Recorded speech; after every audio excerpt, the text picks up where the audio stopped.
people ask me what color I am, and I'm not really sure why, but sometimes they ask me that, and I just give them the answer that I'm a tannish color.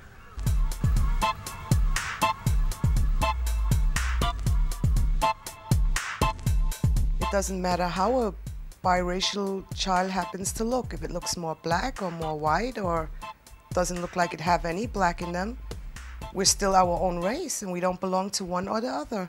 You're not black, and on the white side you're not white. So where do you fit? You're not just black or you're not just white. We somehow need to be acknowledged more instead of just saying somebody's black. I mean, look at me. I don't look like I'm black or I don't look like I'm white. So I think that somewhere in there needs to be a happy medium.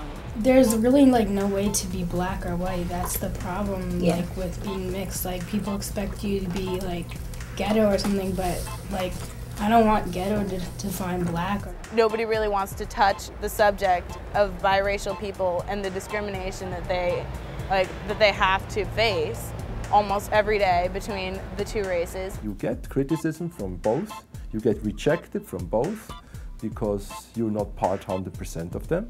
Black people treat me like I'm black, but you know, then you have some complexes inside of that too. I'm the light-skinned black girl, which has its own issues. She's light-skinned, that's the light girl. Oh, she thinks she's all that. Who does she think she is with her hair and all of that? I've probably dealt with more racism within the black culture. I used to have nightmares about half my body being beat up. You know, you have blacks, so we're gonna beat you half to death. This is things that you don't really think that you're gonna really say to anybody else because they might seem to be absurd. I want to be who I am, and my biggest beef is, yeah, I'm a sister, but I'm also a white girl. Yeah. So I'm a half of both. I'm a half a white girl and half a sister. Because we're finally getting to that place where, you know, eventually we'll stop seeing color as a boundary between us. It makes me feel interesting. Like, I'm not just one race, that I'm two. So it makes me look like more of an interesting person.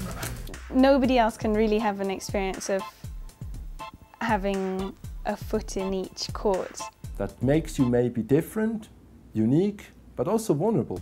I don't know if you see the best of both because you never are truly one or the other. But I didn't have a preference. I wish that I was either one or the other because I would have been loved for who I was. I accepted having the best of both worlds and sometimes having the worst of both worlds too. If my father wasn't Lebanese, if my mother wasn't who she was, maybe I would have had a normal childhood. I was ashamed at times of both.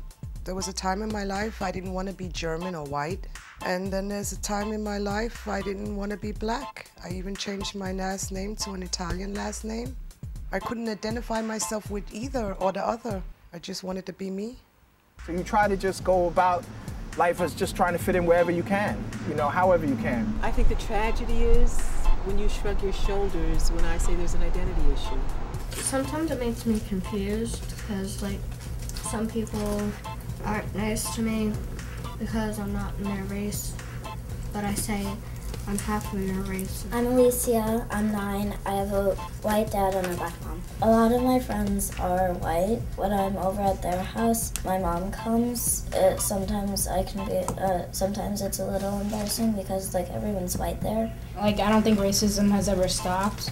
Like from the civil rights, people are still always gonna be racist, but I think it gets better and better as time goes on. I don't think that you should be embarrassed because if people don't like who you are, just find somebody who does.